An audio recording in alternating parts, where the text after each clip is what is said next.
الله أكبر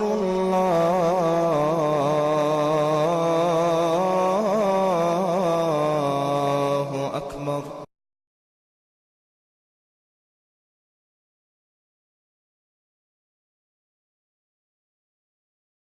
السلام عليكم ورحمة الله وبركاته. بسم الله الرحمن الرحيم. الحمد لله رب العالمين، والصلاة والسلام على سيد الأنبياء والمرسلين نبينا محمد وعلى آله وصحبه أجمعين ومن تبعهم بإحسان إلى يوم الدين. شیخ الاسلام ابن تیمیہ رحمۃ اللہ علیہ کہتے ہیں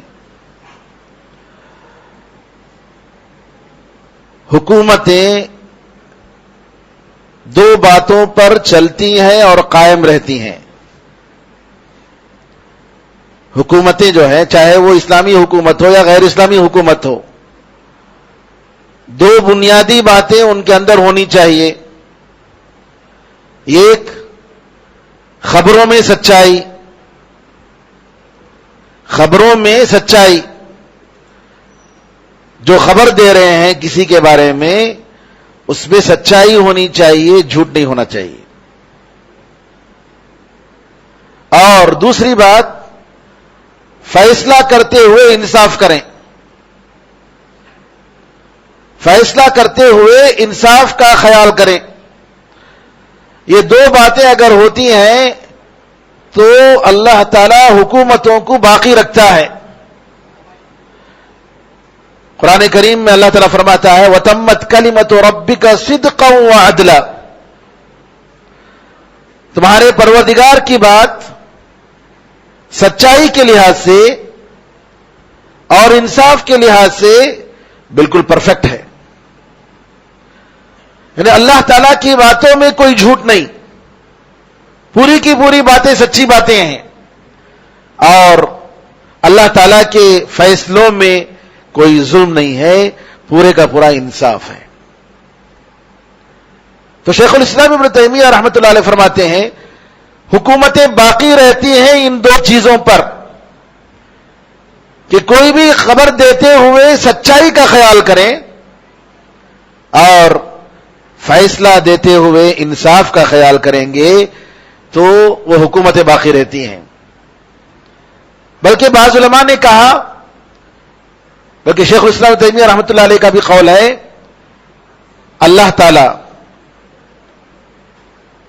تعالی کافر حکومت کو باقی رکھتا ہے اگر وہ انصاف پسند ہو، اور مسلمان حکومت کو گرا دیتا ہے اگر وہ ظالم ہو. اللہ تعالیٰ کو ظلم ہرگز پسند نہیں ہے. روایتوں میں آتا ہے کہ اگر ایک پہاڑ دوسرے پہاڑ پر ظلم کرے تو اللہ تعالیٰ ظالم پہاڑ کو چکنا چور کر دے گا. تو یہاں یہ بات اتنی اہم بات ہے کہ خبروں میں، نیوز میں غلط نہیں ہونا چاہیے، اور اس کی وجہ سے اللہ تعالیٰ حکومتوں کو ختم کر دیتا ہے. آپ کو معلوم ہوگا کہ اس کی وجہ سے میڈیا کا کتنا اہم اثر ہے.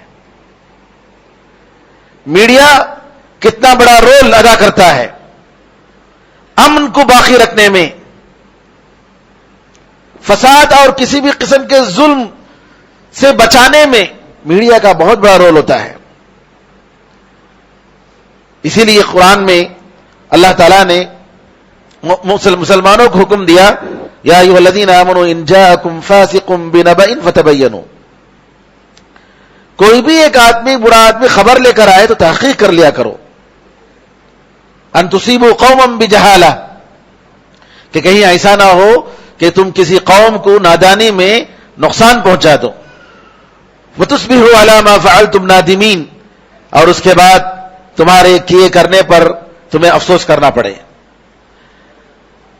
تو میرے بزرگوں، میڈیا آج ہمارا موضوع ہے کہ میڈیا کی وجہ سے کتنے اچھے اثرات ہوتے ہیں جب اگر میڈیا صحیح ہو، اور اگر میڈیا خراب ہو تو اس کی وجہ سے بڑے برے نتائج ہوتے ہیں. آج کل آپ کو معلوم ہے کہ کس طریقے سے حکومتیں میڈیا کو اپنے کنٹرول میں رکھ کر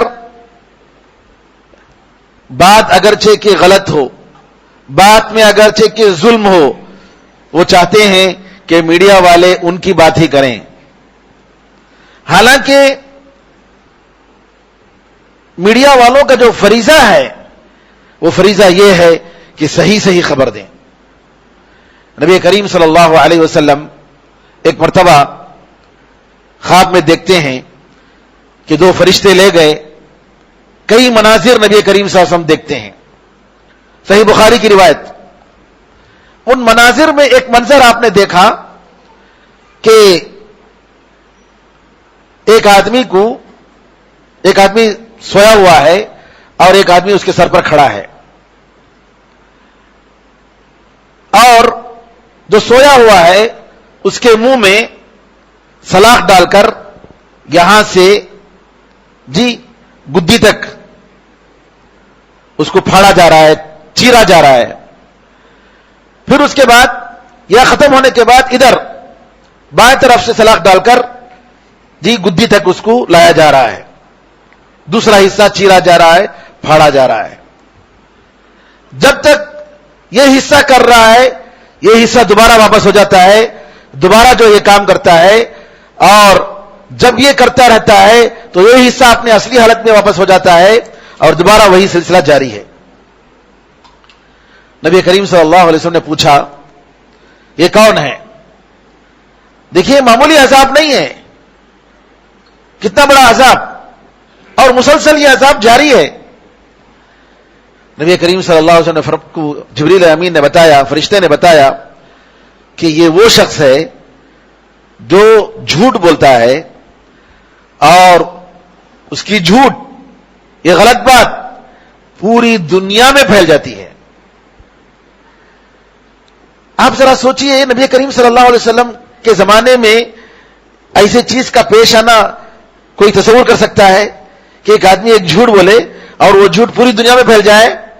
لیکن آج آپ دیکھتے ہیں کہ نیوز ایجنسیاں ٹی وی چینلوں میں ایک جھوٹ بولتی ہیں، کسی کو دہشت گرد بتاتی ہیں، اور سیکنڈوں میں وہ خبر پوری دنیا میں پھیل جاتی ہے۔ نبی کریم صلی اللہ علیہ وسلم کی یہ حدیث ایک معجزہ ہے، یہ حدیث ایک معجزہ ہے۔ ایک زمانہ آئے گا جس میں لوگ جھوٹ بولیں گے اور وہ جھوٹ جو ہے پوری دنیا، آفاق، نبی کریم صلی اللہ علیہ وسلم نے آفاق کا لفظ استعمال کیا۔ آفاق کا مطلب کائنات کے کونے کونے میں پہنچ جاتی ہے چیز، سبحان اللہ۔ تو میڈیا بہت ہی اہم چیز ہے میرے بھائیوں، اور افسوس کی بات یہ ہے کہ آج ہمارے پاس جو وسائل، ضروری وسائل ہماری امت کے پاس ہونی چاہیے، یہ ضروری وسائل نہیں ہیں، اور اس کی وجہ سے جس کو چاہے وہ لوگ دہشت گرد سمجھتے ہیں، دہشت گرد بتاتے ہیں، اور میڈیا جو ہے مرضی کے مطابق لوگوں کو، رائے عامہ کو گمراہ کرتی ہے، غلط کو صحیح، صحیح کو غلط، اچھوں کو برے اور برے کو اچھے، جو ہے یہ کام جو ہے نعوذ باللہ میڈیا سے ہو رہا ہے۔ نبی کریم صلی اللہ علیہ وسلم کے زمانے میں ہم دیکھتے ہیں کہ نبی کریم صلی اللہ علیہ وسلم اس زمانے میں میڈیا کے جو وسائل ہو سکتے تھے سارے وسائل آپ نے استعمال کیا۔ قرآن کریم کی آیت اترتی ہے وَأَنذِرْ عَشِيرَتَكَ الْأَقْرَبِينَ، اپنے قریبی رشتہ داروں کو آپ ڈرائیے۔ نبی کریم صلی اللہ علیہ وسلم ایک ایک قبیلے کو اپنے خاندان والوں کو بلاتے ہیں اور کہتے ہیں، دعوت دیتے ہیں، بنو عدی، بنو فہر، قریش کے قبیلوں کو بلا کر آپ ڈراتے ہیں اور کہتے ہیں کہ اللہ تعالیٰ کی طرف سے میں رسول بنایا گیا ہوں، اور اللہ تعالیٰ کی طرف سے یہ اعلان ہے کہ اللہ کے سوا کسی کی عبادت نہیں ہونی چاہیے۔ میڈیا کا جو دوسرا طریقہ تھا اس زمانے میں انفرادی ملاقاتیں، اور نبی کریم صلی اللہ علیہ وسلم حج کے موقع پر جو قبیلے آتے تھے یا جو لوگ آتے تھے ان سے نبی کریم صلی اللہ علیہ وسلم جا کر ملتے تھے۔ حج کا زمانہ اس زمانے میں میڈیا کا ایک بہت اہم ذریعہ سمجھا جاتا تھا۔ کیونکہ حج میں سارے لوگ جمع ہوتے اور ہر بستی سے لوگ آتے. عمر فاروق رضی اللہ تعالیٰ عنہ نے اعلان کر دیا تھا, کہا کہ اگر کوئی گورنر, میرا کوئی بھی گورنر کسی پر ظلم کیا ہو تو آئے اور حج کے موقع پر وہاں آ کر مجھے بتائے اور میں اس کا جو ہے برابر بدلہ دوں گا. اور ہوتا تھا, حج کے موقع پر باقاعدہ اعلان ہوتا تھا, اہم اعلانات حج کے موقع پر ہوتے تھے. آپ کو معلوم ہے کہ سن 9 ہجری میں نبی کریم صلی اللہ علیہ وسلم نے حج کے موقع پر, ذوالحجہ میں حج کے موقع پر اعلان کیا کہ اس سال کے بعد آئندہ سال کوئی بھی مشرک, شرک کرنے والا کوئی بھی کافر حج نہیں کرے گا, یہ آخری سال ہے. سن 9 ہجری میں اعلان کیا گیا. 4 مہینے کی مدت دی گئی, 4 مہینے کی مدت دی گئی مکے میں جو بھی مشرک ہیں ان کو کہ تم جو جو کرنا ہے کر لو. 4 مہینے کے بعد مکے میں کوئی مشرک نہیں رہے گا. تو حج ایک میڈیا کا ایک بہت اہم سینٹر تھا, اور اسی وجہ سے علماء کرام بھی اس زمانے میں علماء سے ملنے کے لیے, اپنے بڑے بڑے علماء سے ملنے کے لیے جاتے تھے اور حج کے موقع پر بڑے علماء سے ملاقات کرتے تھے. انفرادی جو ملاقاتیں ہوتی تھیں, معلوم ہے آپ کو کہ نبی کریم صلی اللہ علیہ وسلم کیسے ملتے تھے. قرآن کریم میں اللہ تعالیٰ نے نوح علیہ السلام کے بارے میں بتایا, قال ربی انی دعوت قومی لیلا ونہارا. نوح علیہ السلام نے کہا, اے اللہ, اے میرے پروردگار, میں نے میری قوم کو رات اور دن دعوت دی, دن اور رات. ابن جریر طبری رحمت اللہ علیہ تفسیر میں بتاتے ہیں کہ جو ہے نوح علیہ السلام ہر ایک آدمی کے گھر جاتے تھے, گھر جا کر دعوت دیتے تھے, اسلام کی دعوت دیتے تھے, توحید کی دعوت دیتے تھے. نوح علیہ السلام رات اور دن جو دعوت کا انہوں نے ذکر کیا, اس سے مراد ہے کہ انفرادی اور اجتماعی, کہیں جمع ہو جاتے جا کر ان کو بولتے, دیکھو یہ ایک اللہ کی عبادت کرو, ایک اللہ کے سوا کوئی دوسرا سچا خدا نہیں ہے. تو نبی کریم صلی اللہ علیہ وسلم نے ایسا کام کیا. ایک مرتبہ واقع میں آتا ہے سیرت میں کہ نبی کریم صلی اللہ علیہ وسلم جب سورہ الرحمن علم القرآن کا نزول ہوا تو نبی کریم صلی اللہ علیہ وسلم نے اپنے صحابہ سے کہا, تم میں سے کون ہے جو قریش کے بیچ جا کر سورہ رحمان کی تلاوت کرے, سنائے ان کو, یہ خبر ان کو سنانا ہے. عبداللہ بن مسعود رضی اللہ عنہ انہوں نے کہا کہ میں. نبی کریم صلی اللہ علیہ وسلم کہے کہ خاموش رہ گئے, کہا کہ آؤ, پھر دوبارہ کہا. کیوں؟ عبداللہ بن مسعود رضی اللہ عنہ بڑے دبلے پتلے آدمی تھے, بڑے دبلے پتلے, اتنے دبلے پتلے کہ جو ہے ایک مرتبہ وہ ایک درخت پر چڑھتے ہیں تو صحابہ جو ہے ان کی پنڈلیوں کے پتلے پن کو دیکھ کر, بہت باریک پنڈلیاں تھیں, دیکھ کر ہنسنے لگے. دیکھو کتنے دبلے ہیں اور کتنے پتلے ہیں, ان کی پنڈلیاں کتنی نازک ہیں. نبی کریم صلی اللہ علیہ وسلم نے کہا کہ عبداللہ بن مسعود کے پنڈلیوں کو دیکھ کر ہنستے ہو, قیامت کے دن نیکی کے پلڑے میں احد کے پہاڑ سے بھی زیادہ وزندار ہیں وہ. قیامت کے دن نیکیوں کے پلڑے میں احد کے پہاڑ سے بھی زیادہ وزندار ہیں. عبداللہ ابن مسعود رضی اللہ تعالیٰ عنہ کتنے جلیل القدر صحابی. عبداللہ بن مسعود کو اللہ رسول اللہ صلی اللہ علیہ وسلم نے اجازت دی تھی کہ پردہ اگر میرے گھر کا ہٹا ہوا ہے تو تم اندر آ سکتے ہو, اجازت لینے کی ضرورت نہیں. نبی کریم صلی اللہ علیہ وسلم کے گھر اور ان کے ساتھ اتنا رہتے تھے, بعض صحابہ کو شک ہو گیا تھا کہ عبداللہ ابن مسعود رضی اللہ تعالیٰ عنہ نبی کریم صلی اللہ علیہ وسلم کے گھر کے ایک فرد ہیں, بلکہ ان کو کہا جاتا تھا کہ صاحب الوسادت, کہ وہ نبی کریم صلی اللہ علیہ وسلم کا تکیہ ساتھ رکھتے تھے, آپ کا لوٹا ساتھ رکھتے تھے, ہمیشہ نبی کریم صلی اللہ علیہ وسلم کے ساتھ. عبداللہ بن مسعود کہتے ہیں کہ 70 صورتیں میں نے نبی کریم صلی اللہ علیہ وسلم کے منہ مبارک سے ڈائریکٹ میرے منہ سے لیا ہے, کسی اور سے نہیں لیا, ڈائریکٹ. آج یہ گمراہ لوگ جو ہے عبداللہ ابن مسعود رضی اللہ تعالیٰ عنہ کا مذاق اڑاتے ہیں کہ ان کو نماز پڑھنا نہیں آتا تھا. تمل ناڈو میں جو اپنے آپ کو قرآن اور سنت اور توحید کا نام لیتے ہیں, نعوذ باللہ یہ لوگ, اور ان لوگوں کو جو ہے افسوس کرنا چاہیے کہ قیامت کے دن صحابہ کے ساتھ یہ لوگ ہرگز نہیں ہوں گے. کیوں؟ قرآن نبی کریم صلی اللہ علیہ وسلم کے ساتھیوں کا یہ لوگ مذاق اڑا رہے ہیں, رسول اللہ صلی اللہ علیہ وسلم کے شاگردوں کا مذاق اڑا رہے ہیں. رسول اللہ صلی اللہ علیہ وسلم کی صحبت کے لیے اللہ نے جن لوگوں کو چنا ان کا مذاق اڑا رہے ہیں. ان کا لیڈر جو ہے ایک مرتبہ پورے رمضان میں اس کا پروگرام ہی صحابہ کے خلاف, نعوذ باللہ, ٹی وی چینل میں. کتنے افسوس کی بات ہے, کیسے لوگوں کو تیار کیا جا رہا ہے صحابہ کے خلاف. دیکھیے صحابہ کا کتنا بڑا مقام ہے. عبداللہ بن مسعود رضی اللہ تعالیٰ کہتے ہیں, میں تیسری مرتبہ رسول اللہ صلی اللہ علیہ وسلم فرماتے ہیں, کون جا کر قریش میں سورہ رحمان کو سنائے گا. تیسری مرتبہ بھی عبداللہ بن مسعود رضی اللہ عنہ کہتے ہیں کہ میں جاتا ہوں, اور جاتے ہیں نبی کریم صلی اللہ علیہ وسلم کی اجازت کے بعد, جا کر سناتے ہیں. ابو جہل ایسا مارتا ہے کہ ان کے کان سے جو ہے خون نکلنے لگتا ہے.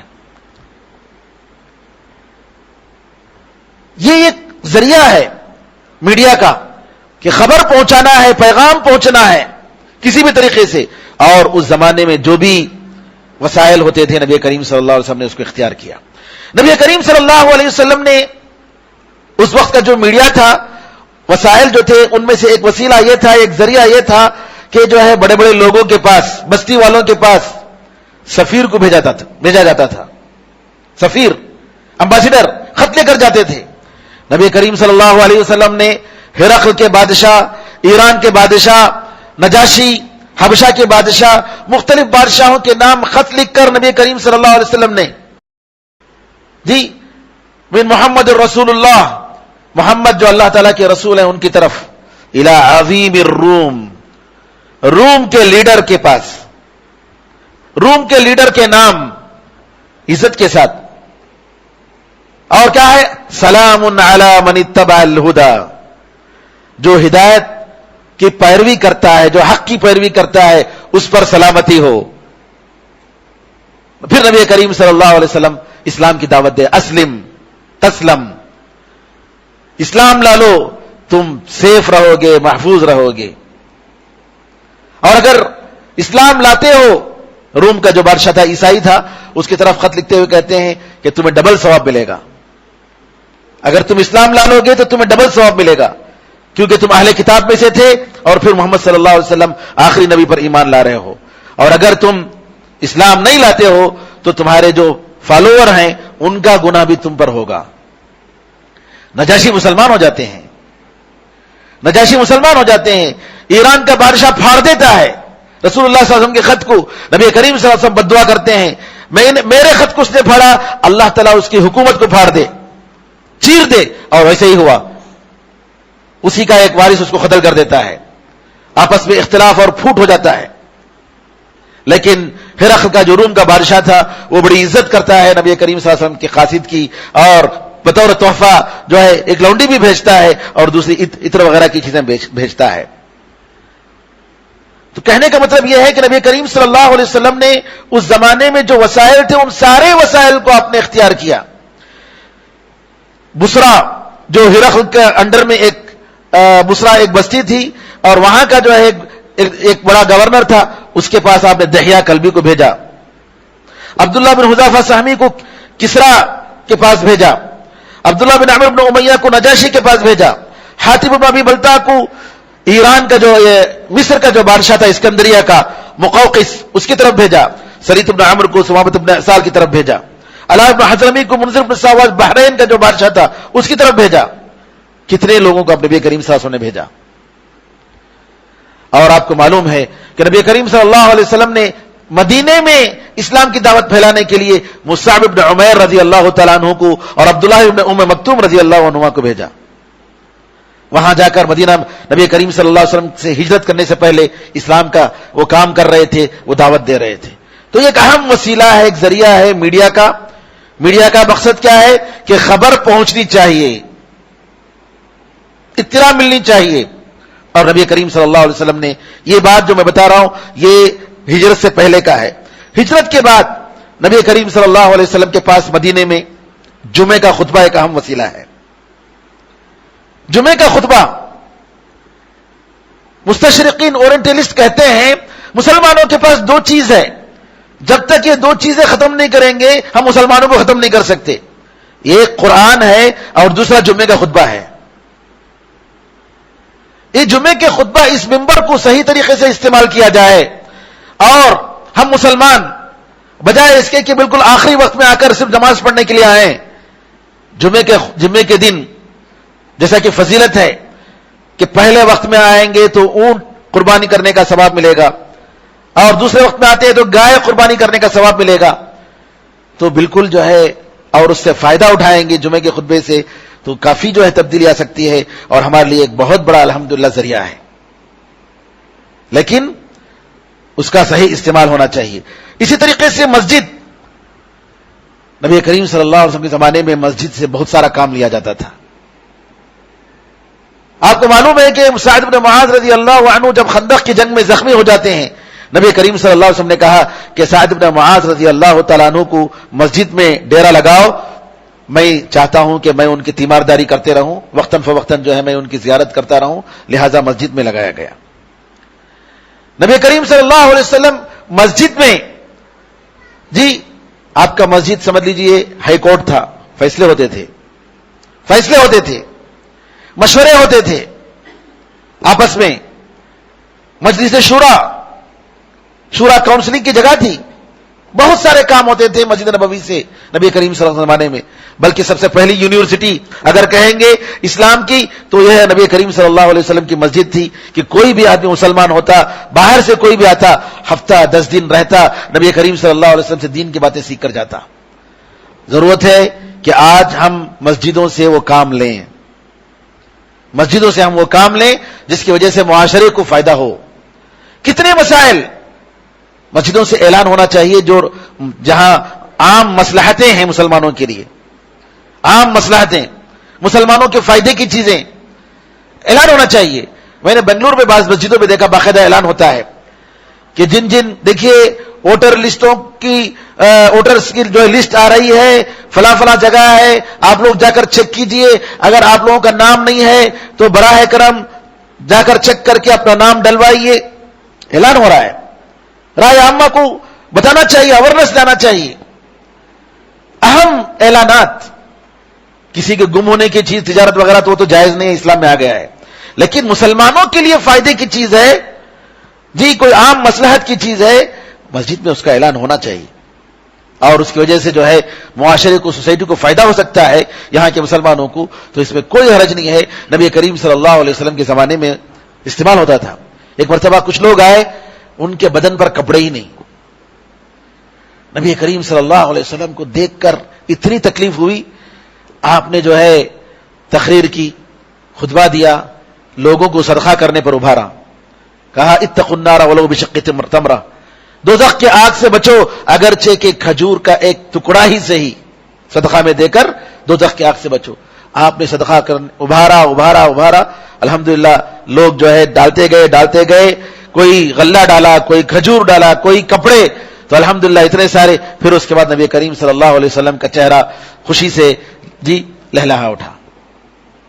تو کہنے کا مطلب یہ ہے کہ ضرورت کے لیے مسجد کا استعمال عام مصلحتوں کے لیے، خاص مصلحتوں کے لیے نہیں، عام مصلحتوں کے لیے ہونا چاہیے، اور نبی کریم صلی اللہ علیہ وسلم کے زمانے میں یہ رہا۔ جنگ کے موقع پر نبی کریم صلی اللہ علیہ وسلم کا میڈیا کیسا ہوتا تھا؟ جیسا کہ میں نے اس سے پہلے بتایا، آپ نے فرمایا الحرب خدعہ، جنگ جو ہے دھوکہ دینے کا نام ہے۔ دھوکہ دینے کا مطلب کیا ہے کہ جا رہے ہیں مشرق کی طرف، جانا ٹارگٹ ہمارا مشرق ہے لیکن مغرب کی طرف جا رہے ہیں تاکہ لوگوں کو معلوم نہ ہو کہ ہم کہاں جا رہے ہیں، جا کر دور سے پھر راستہ بدل رہے ہیں۔ یہ جو ہے نبی کریم صلی اللہ علیہ وسلم کا معمول تھا۔ اور اسی طریقے سے نبی کریم صلی اللہ علیہ وسلم کے زمانے میں ڈیلیگیشنز آتے تھے،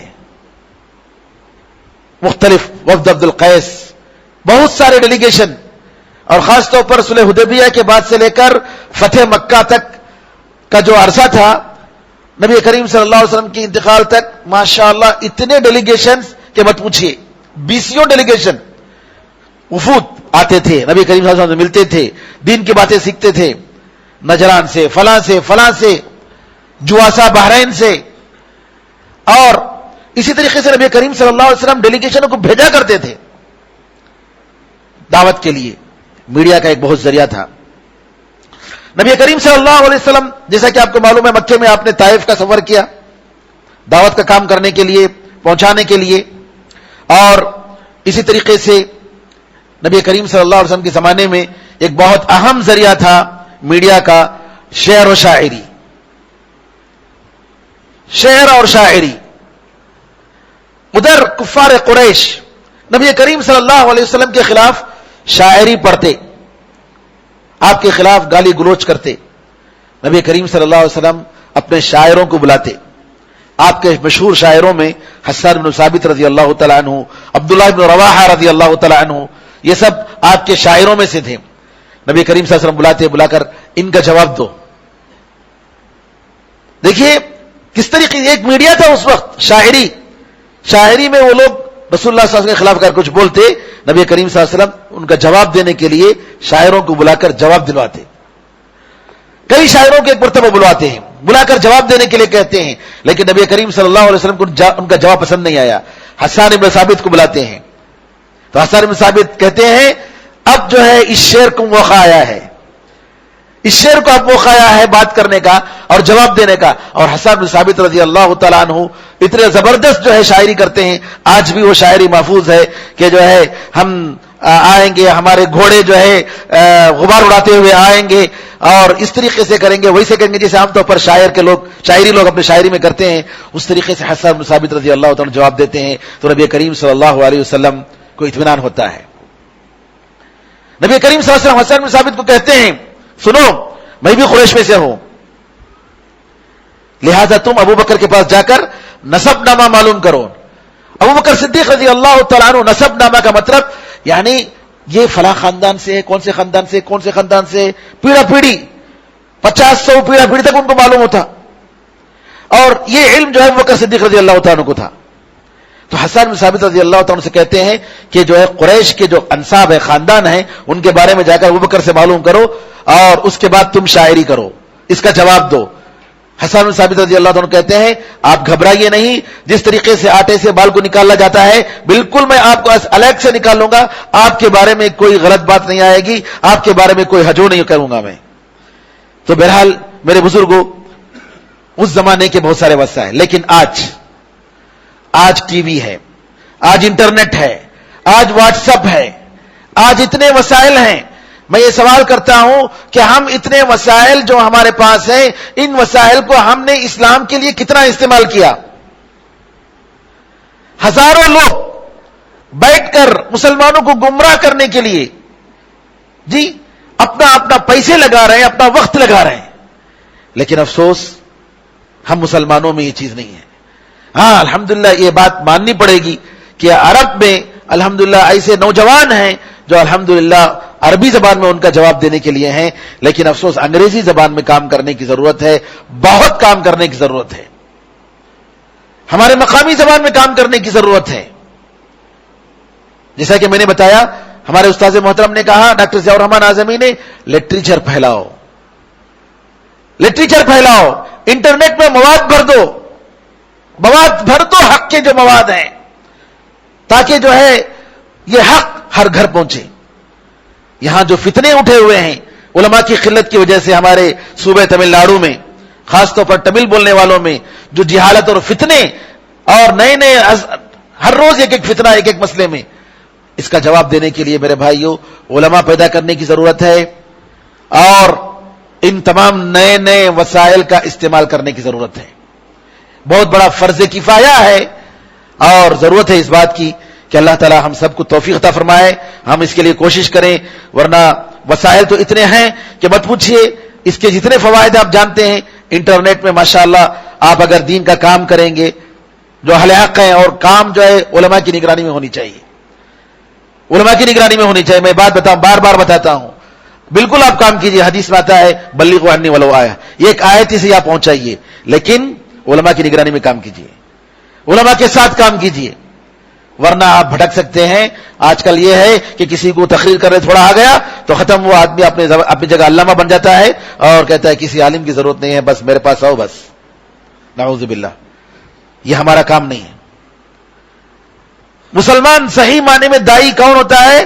جو علماء سے جوڑتا ہے، اور علماء پبلک کو اللہ سے جوڑتے ہیں، رسول اللہ صلی اللہ علیہ وسلم سے جوڑتے ہیں، اپنے آپ سے، اپنی ذات سے نہیں جوڑتے.